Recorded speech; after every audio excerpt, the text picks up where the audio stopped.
Trying to pinpoint what films constitutes as science fiction can be a little tricky. Damon Knight famously stated that, quote, "Science fiction is what we point to when we say it," end quote. Yet all true science fiction films share the central theme of human progression and morality.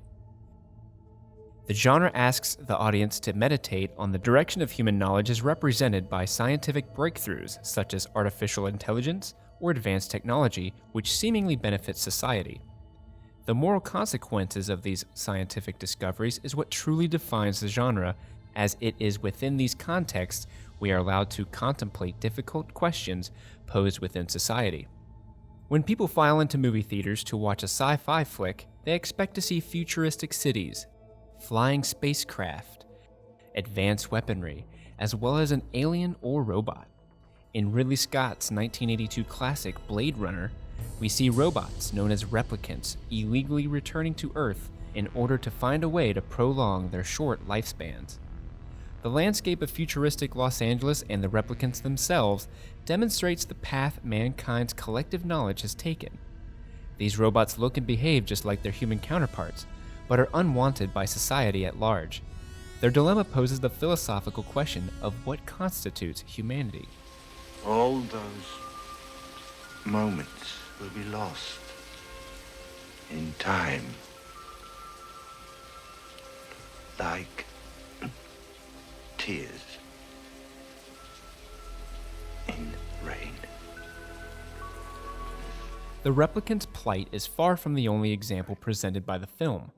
In fact, almost all science fiction films contain many examples of mankind's progression and the moral questions that follow.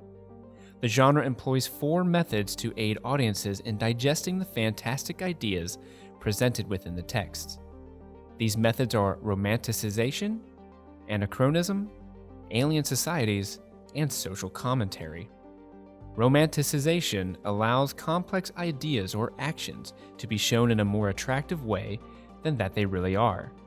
Real-world scientists would spend hours trying to explain how a craft can travel through space. Through romanticization, films can express this complex science with attractive aesthetics to help the audience comprehend what's happening.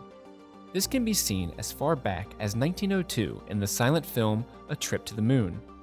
Here the characters climb aboard what appears to be a giant bullet and are literally shot at the moon in order to reach it. As our collective understanding of science evolves, so too our methods of romanticization. Stanley Kubrick's 2001 A Space Odyssey was made in 1968, just 1 year before Neil Armstrong would take his own trip to the moon. The spaceship used in 2001, Discovery 1, was representative of what audiences had become familiar with thanks to the space race, yet Discovery 1 had its own attractive and engaging design. The audience is even treated to a trip through a wormhole in time and space, represented by a tunnel of brilliant light and color. Aesthetics are key in helping audiences quickly understand the science happening in films. If romanticization is the act of explaining complex ideas, then anachronism is the act of building the world which the story inhabits. Anachronism can simply be the act of inserting scientific advancements in a chronologically inconsistent time frame. This helps bring a sense of danger or wonder to the story. In The Day the Earth Stood Still, 1950s America is shocked when a flying saucer lands in Washington, D.C. Out of the craft emerges a giant mechanical robot named Gort.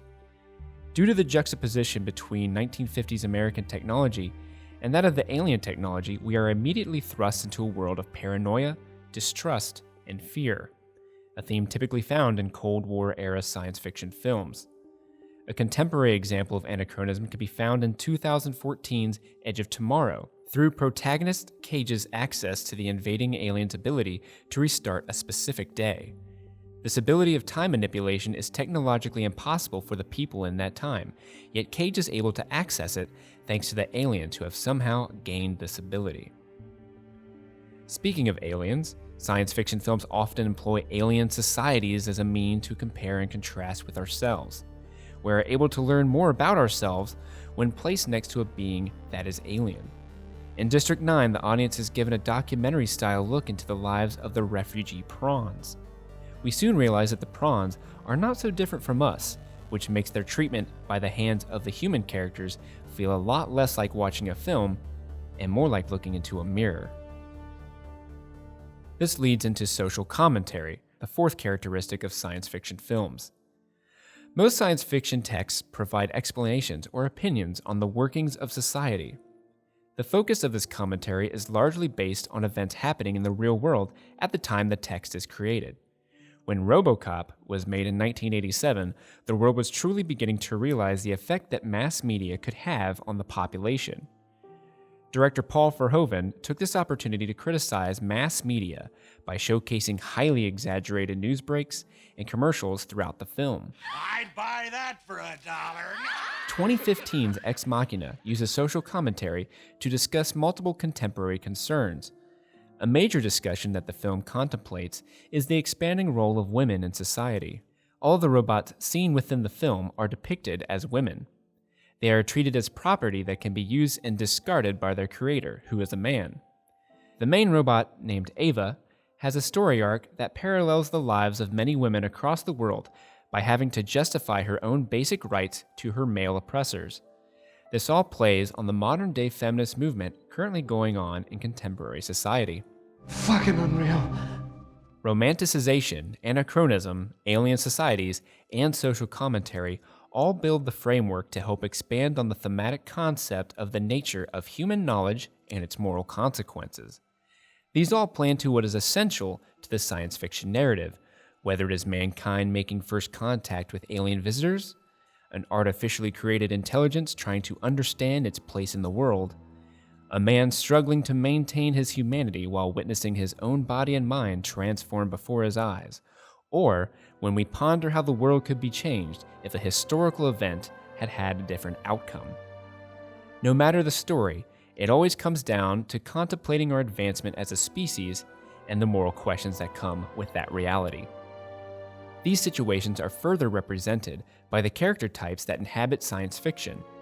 Because the genre involves dense scientific and philosophical concepts, the three most important types of characters take on the role of teacher, student, and subject.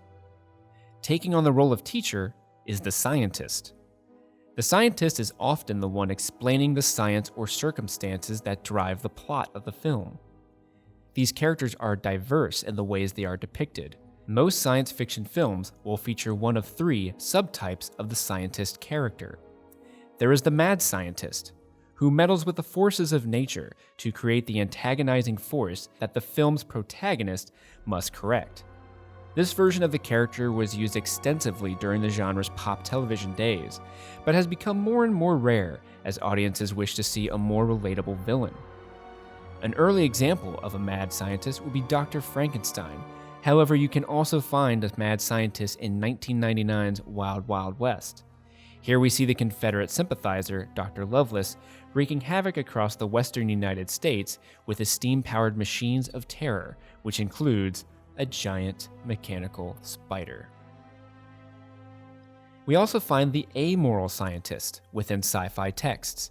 This version of the character, while similar to the mad scientist, is depicted as being far more colder and lacking any sort of empathy for others.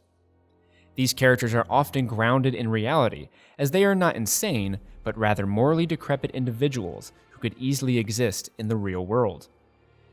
These roles started becoming more popular as society started viewing corporations as evil entities.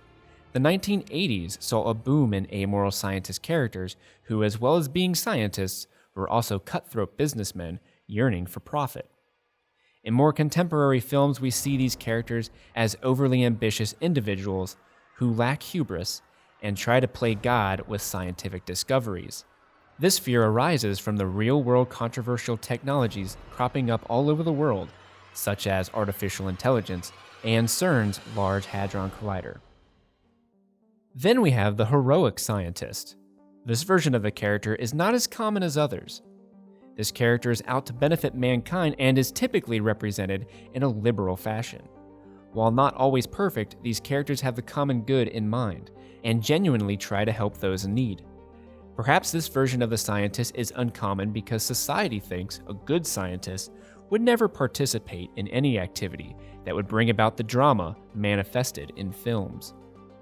The science behind the story's plot is known by the scientist in the film, but needs to be explained to the audience. This is where the detective or tourist character types come in.